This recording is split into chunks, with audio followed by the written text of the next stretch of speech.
सरस बोली तट भंजनी, पूसा रानी जलज को जगाने लगी। पुष्प में पुष्प पूसा पुष्प बन गया, नौ बधू बंधरा मुस्कुराने लगी। तो सावनी की छटा जब छटकने लगी, मस्त फागुन जवानी को भड़का दिया। मंजरी में मधु मस्त है बागवा, नौकली लाल घूंघट भी सरका दिया। मंजरी में मधु मस्त है बागवान, नौकली लाल घूंघट भी सरका दिया। एवं एक दिन का बात रहल, यह सवेरे का टाइम भगवान श्री रामचंद्र जी हनुमान जी से कहलन के हनुमान, ए हनुमान, एक बात मेरी मान जाओ। हनुमान जी कहें कि नाथ, मैं आपके चरणों का सेवक, चरणों का दास, एक बात तो क्या मैं हजारों बात मानने के लिए तैयार हूं, जरा उस बात को बताइए। तो भगवान बताए बाबू, यहां तर्ज बा एकदम सवेरे वाली, एकदम सवेरे वाली। एक माता बहन लोग गावले की बार अली हो, अरे बार अली हो, जग तारन घर में दिया ना।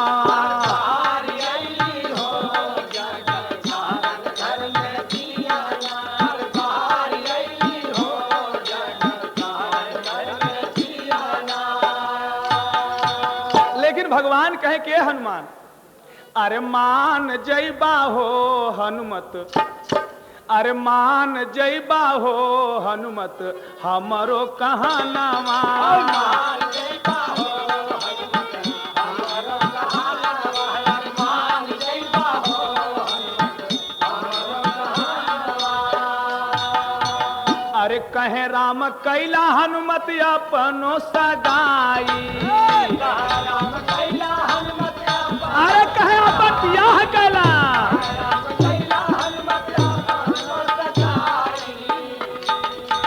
कहे राम कैला हनुमत अपनो सगाई। बुढ़ौती में बेटा बेटी करी है भलाई, अरे सुन लागे हो जैसे चंदा बिन गगन।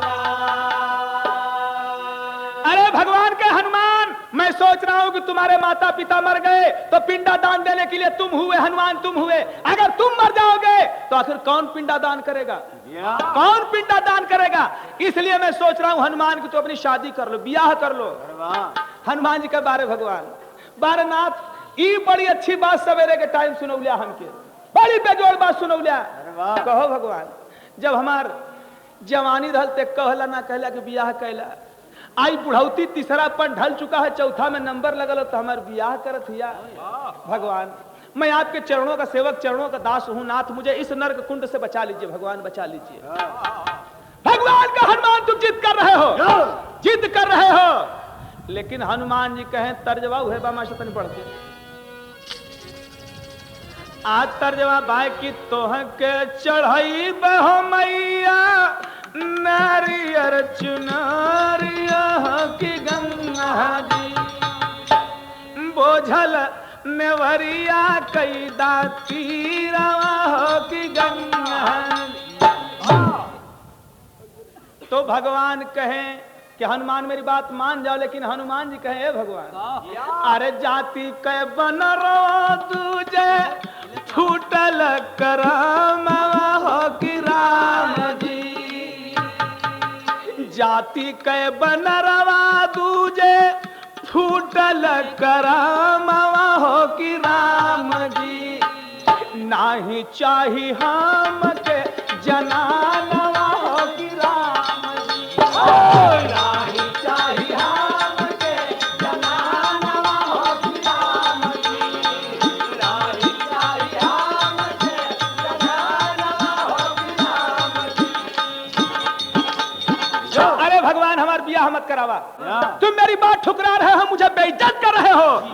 हनुमान जी का ना ना ना ना भगवान, ये बात मत कहा, ये बात आप अपने मुख से मत कहिए। नाथ, मैं आपके चरणों का सेवक, चरणों का दास हूं। नाथ, दास हूं, मैं आपको बेइज्जत नहीं करता हूं नाथ। तो भगवान कहे कि सुनो हनुमान, मैं सारा काम फिट कर चुका हूं, सारा काम फिट कर चुका हूं। जिस लड़की से मैं तुम्हारी शादी तय किया हूं ना हनुमान, जिस लड़की से मैं तुम्हारी शादी तय किया हूं ना, वो लड़कियां तोहार नाम सुन के राजा 3-3 पलटा मचल जाता। अरे वाह, कब हनुमान जी मेरे पति हो जाएंगे? तो हनुमान मैं सारा काम फिट कर चुका हूं, सारी बात तय हो चुकी है, केवल तुम्हें हाँ कहना है, हाँ कहो और उस लड़की को बुला दूं, उसके मांग में सिंदूर भर के चैन की बंसी बजाओ। हनुमान चैन की बंसी बजाओ। अरे वाह, हनुमान जी कहे अच्छा नाथ, एकर मतलब कि अगर हम ना ही कर दे तो मैं तुम्हारी बेइज्जती होई, कहे हाँ कर दे तो कहे तब तो भाई कोई बात नहीं हनुमान, इसलिए कि मैं बात हार चुका हूं। तो हनुमान जी कहे अच्छा नाथ एक बात हो, जे मैं तुम्हारी बेइज्जती न होके भगवान तनी बता दा कि कौन ऐसा लड़की हो कि हमार नाम सुन के 3-3 पलटा मचल जाता हो। अरे वाह, आखिर ये बनरे का नाम सुन के कौन 3-3 पलटा मचल जाता है? तो भगवान का हाँ ये पूछा तो हम बताई, लेकिन मेरे दोस्त बड़ा अच्छा कवि भाव ये बिरहा के टेरी में हो से, तो टेरी आप लोग बहुत सुन ले होगा, लेकिन ई टेरी सुना कि सरिता सावन की आशा क्यों करे, अरे सरिता सावन की आशा क्यों करे, जल में जलज जलज में मधुकर कैसे प्यासा, जल में जलज जलज में मधुकर कैसे प्यासा, सरिता सावन की आशा क्यों करे। कवि भाव लिखे कि मल्लाह लोग हमेशा जल के अंदर रहते हुए वो नाव लेकर के, अगर वो मल्लाह पियासल मर जाए तो कैसन बेवकूफ के हो। तो मनमतंग मौसम मस्ताना, अरे मनमतंग मौसम मस्ताना, मन मयूर मचला मगरूर, मधुरी बात बोले रघुनंदन, अरे महावीर एक मचली हूर। ए हनुमान, अरे वो तो तोहार नाम सुन के 3 पलटा मचल गई हो, आ कहीं तो कर नाम सुन के 8 पलटा न मचल जा हनुमान। तो हनुमानो जी खूब देह तोड़ थोन के बारे भगवान, अरे तनियो का नमो हमको बता दा हो कि बनरे के कौन पसंद कैले हो। तो कहे कि मस्तानी मंथरा मृगसी, मंथरा है ना मंथरा, हनुमान जी का तो मस्तानी मंथरा मृगसी, अरे मुखमंडल नकसिक दस्तूर, अरे मचल रही सुन नाम तुम्हारा, शादी तुमसे होई जरूर।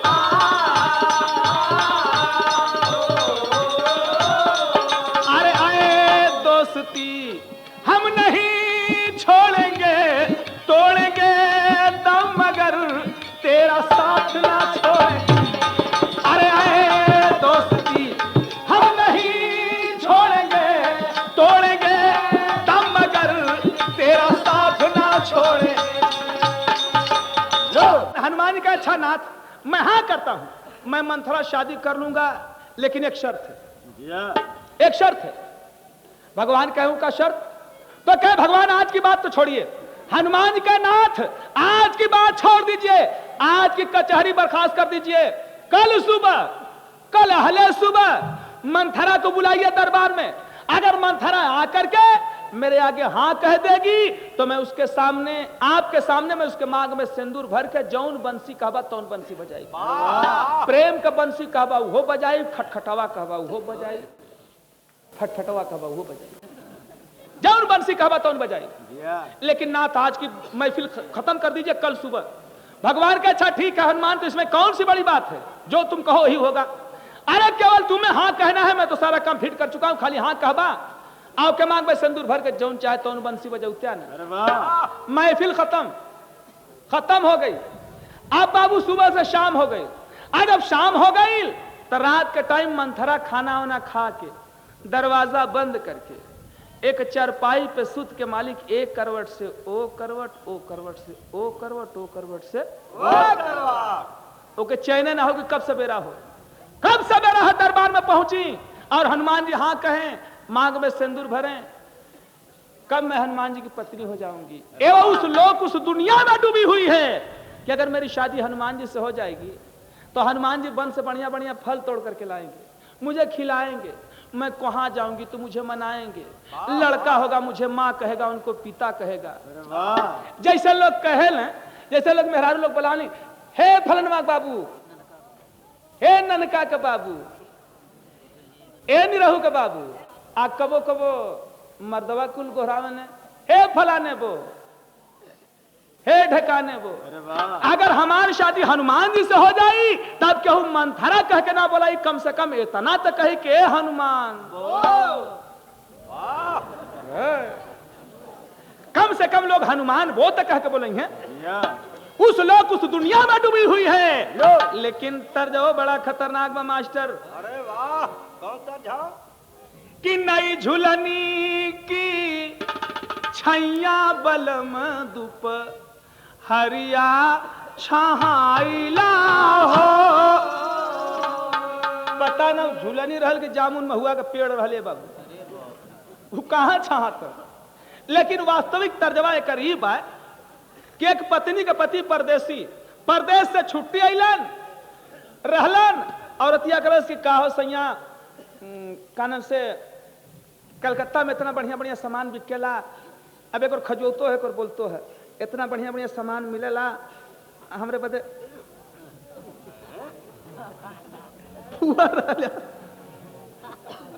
लिए उताना ई कल कौन सामान लिया यारे कहे बड़ी बेजोड़ सामान बिकाला तई कलर की देख अरे वह बेजोड़ तो हम देखा थे कुछ छोटकी नथुनिया जन पाकिजा चलल हुए बिकात हो के ना ना ना वो मत लिया। अरे कट तनी निक रहते पहले रहते तो बढ़िया लगत है, कट महातावा के पीठा पहन लेते तन को निक लगत वो मत लिया कहता कट झूलनी लेते है। वाह वाह बेचारा गईबो कैले नौकरी पर फिर दोबारा छुट्टी अइबो कैले झूलनी के सुध भुलाए गए। वाह जब घरे अइलन तो औरतिया सोचलस कि लेता आइल जरूर होइए, कहले हैं बड़ा प्यार केलस बार सैया अरे तोहरे ले जना दिल को अगर सैया तो ही हुआ तोहरे संग मुछमुंडा के सैया थोड़ो मिलत रहे कहे तोहरे बिना के गाड़ी हाके वाला हो जौन कुछ हुआ तौन तो ही ना हुआ। अच्छा सैया एक काम करा कि हमार समनिया तनी एक नजर हमके दिखा दा, अब चलिए हम खैका का बनाए तो स्वागत करी। अरे वाह अरे कलल के कौन सामान हम तो सामान बहुत ले आइल ओकर नाम बतावा त कलश की भुला गईला। अरे झुलनिया जब झुलनिया के नाम लेलस तब तक निके जैसे जनाइल के मार दरस करंट एकदम खड़े हुए वाह तब हो कि लागल झुलनिया अरे लागल झुलनिया का धक्का बलम कितने जन सोचते फिर कलकत्ता तमन निकल गई ना।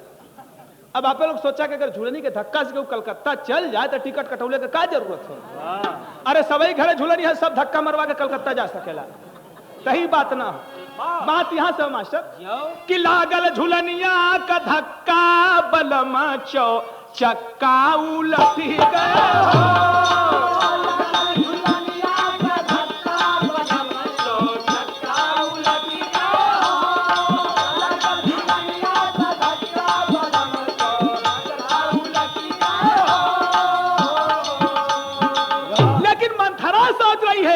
सो करके चारपाई पे सोच रही है कि बरसेला काला बदरवा हो रामा अरे बरसेला काला बदरवा गोरी जिन बरसेला काला बदरवा गोरी जिन धोवा कजरवा हो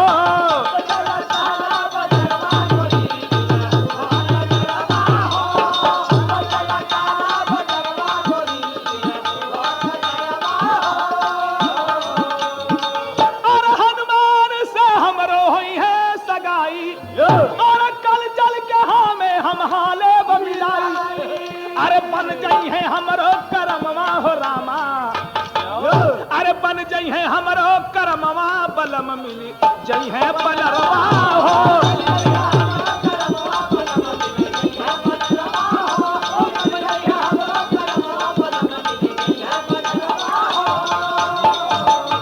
अरे मंथरा अपने मन का तर्क बतर्क लगावत हो।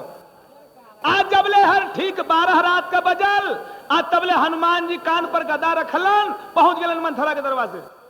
अरे मंथरा खोल दरवाजा। आहिरे बाप अब तक मंथरा कहाँ समा जाए कि शादी से पहलवे नाथ चलिए रे बप्पा अब ओकर गोड़े न भुइये पड़त हो। वाह वाह लेकिन हनुमान जी कैसे खुलवाते बढ़ते अरे जाके हनुमत भुड़कावे कवार आधी रतिया के अरे खोला बबुई लागल मन हमार आधी रतिया के तो मन मतंग पुलकित मतवारी घूंघट पट लटकाई हो अरे खोल के वाला मंथरा चट चरपाई दीन बिछाई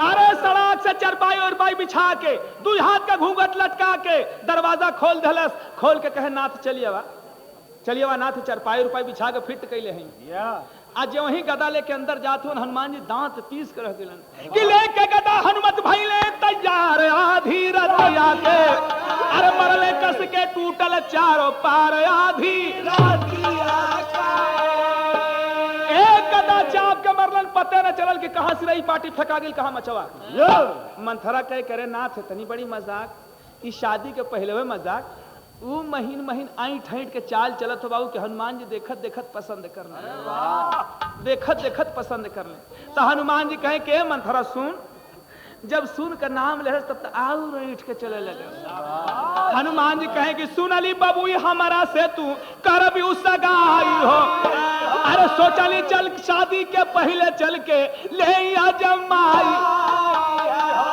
अरे मंथरा मैं सुन रहा हूं कि तू कल भगवान के सामने हाँ करने वाली है मैं तेरे मांग में सिंदूर भरूंगा तू मेरी पत्नी होने वाली मैं तेरा पति होने वाला हूँ आऊ उठ के चला लगा अरे नाथ इसमें पूछने की बात है कल मैं भगवान के सामने हाँ कहूंगी आप मेरे मांग में सिंदूर भरेंगे मैं आपकी पत्नी हो जाऊंगी आप मेरे पति हो जाएंगे नाथ लड़का होगा मुझे माँ कहेगा आपको पिता कहेगा नाथ आऊ उठ के चला लगा अब तबले हनुमान जी पकड़ के झोटा कि पकड़ के झोटा हनुमत ये का थप्पड़ दिए जमाई हो अरे बाप बाप चिल्लाई मंथरा छोड़ा कबीरा पकड़ के झोटा एक थप्पड़ बोल पापिन कल तू भगवान के सामने हाँ कहेगी हिलावत हूं पकड़ के झोटा अरे कहे कभी गहनाई भट्टी तोहार आधी रतिया के पकड़ के झोटा हिलावत बोल कल तू भगवान के सामने हाँ कहेगी पकड़ के झोटा हिलावत हूं अरे कहे कभी गहनाई भट्टी तोहार आधी रतिया के अरे कहे मंथरा ऊपर पड़ो भतार आधी रतिया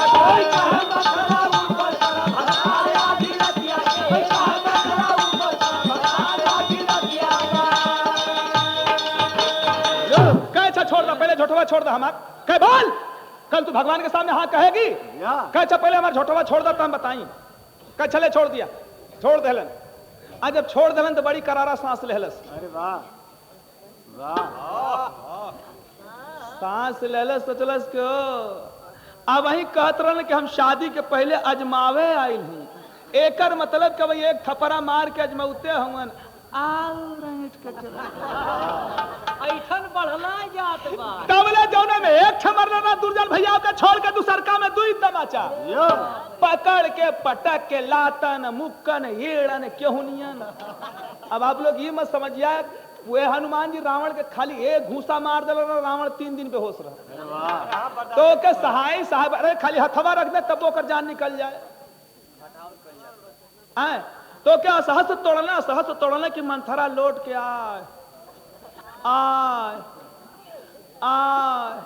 कहे बोल पापिन कल तू भगवान के सामने हाँ कहेगी कहे तो हाई हनुमान जी का तो हाई हनुमान जी को अब चल जा हनुमान जी जैसे से चल जा हमार 3 हिस्सा बिया हो गई का हिस्सा बाकी रह गई है अब हम कल सवेरे चल के भगवान से कब ना ना ना ना ना ना ना ऐसा मर कहवा भतार हमके न चाहिए सवेरे चल के कहते भाई हनुमान जी कहे कि नहीं तू बेहया बेशरम है मानेगी नहीं एक काम करके पहले थूक के चाट एक हल्ला के कौन चलावा 15 हल्ला हाली हाली थूक के चाटे लगे कहे महाराज जा कैसो जन से हनुमान जी कान पर गदा रखलन अजय दुआरी के पहुंच के एक हल्ला किचकिचा के तकल और जोर जोर से चिल्लाए लगे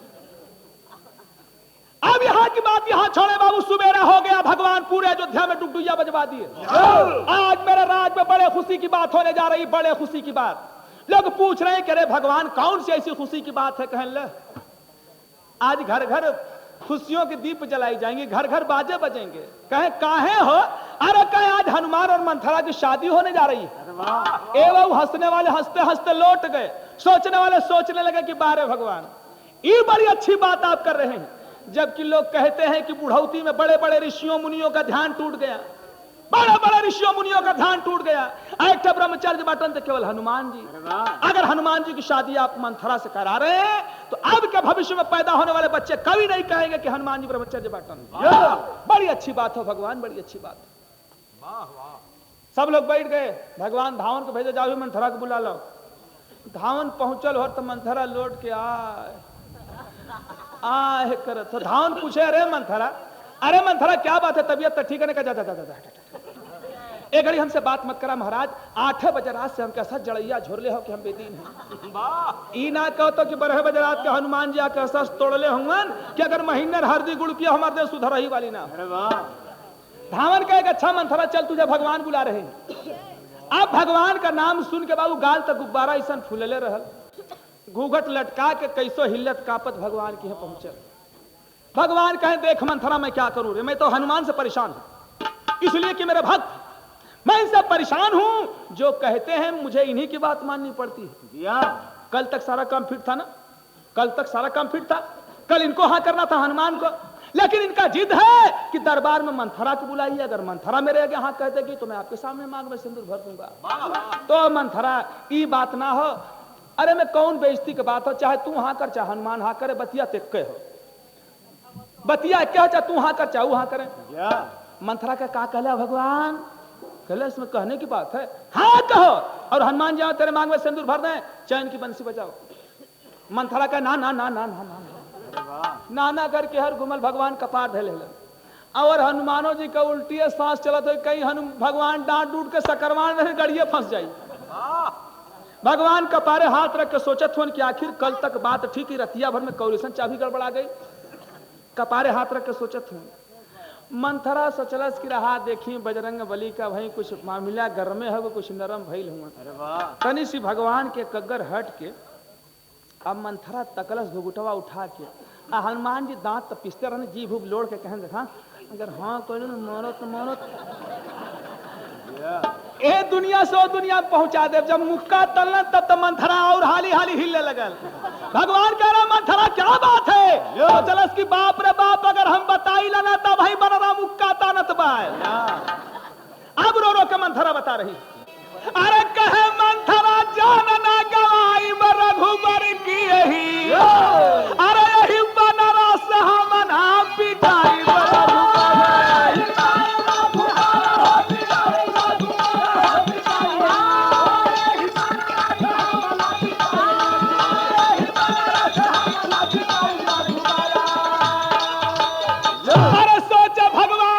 बिगड़ गया खेला, अरे हार हुई मेरी आज जीत गया। बैठे हनुमान सा कुचाई रघुबर, हनुमान जी बैठ के सोचत हुए आखिर कहां से बात गड़बड़ाई। आज तब हनुमान जी कूद पड़े, सोचलन कि रहा यहाँ हम पोज पानी ना बनाई तो हो सकेला भगवान डांट डूट के गड़िए फंसा दी हैं। कहे भगवान सुना, भगवान सुना, मैंने कहा था कि आपकी बेइज्जती नहीं होगी। मैंने कहा था ना कि अगर मंथरा आकर के मेरे सामने हाँ कह देगी तो मैं आपका बात ठुकराऊंगा नहीं। भगवान अरे जब मंथरा एक बार नहीं कह रही तो मैं 50 बार नहीं कह रहा हूं।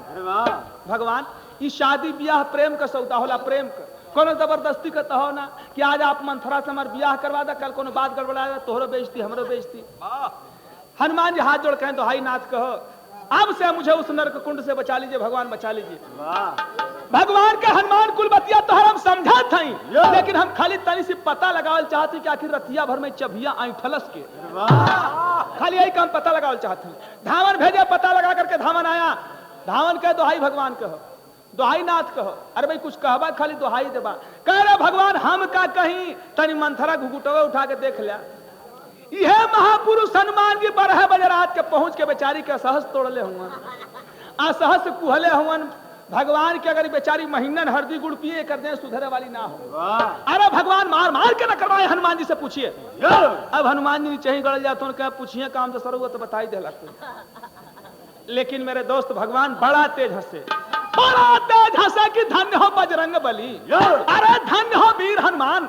मैं तो सोच रहा था कि बुढ़ौती में बड़े बड़े ऋषियों मुनियों का ध्यान टूट गया। हनुमान ए हनुमान, मैं शादी नहीं करा रहा था, मैं तो केवल परीक्षा ले रहा था कि वास्तव में तोहरो बुढ़ौती बात तोहार नियत कैसन हो। तो वास्तव में हनुमान मैं पा गया, अगर मेरे सच्चे भक्त हो हनुमान तो तुम हो, और दिल से मैं तुझे सच्चा भक्त मानता हूं हनुमान।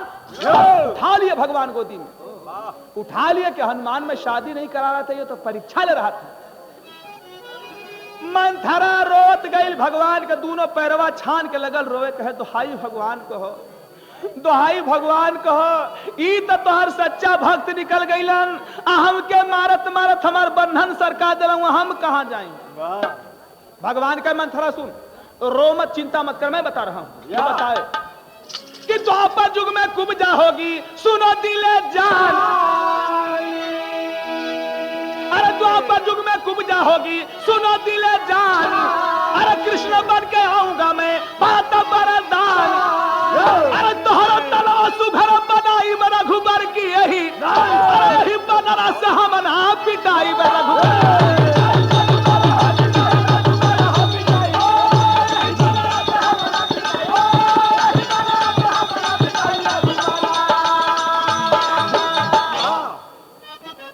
तो गुरु बिहारी गुरु गणेश भगवान की अतुलित, अरे कभी कैसा कहे, कभी चंद्रिका, कहीं धूप कहीं पर छाया हो।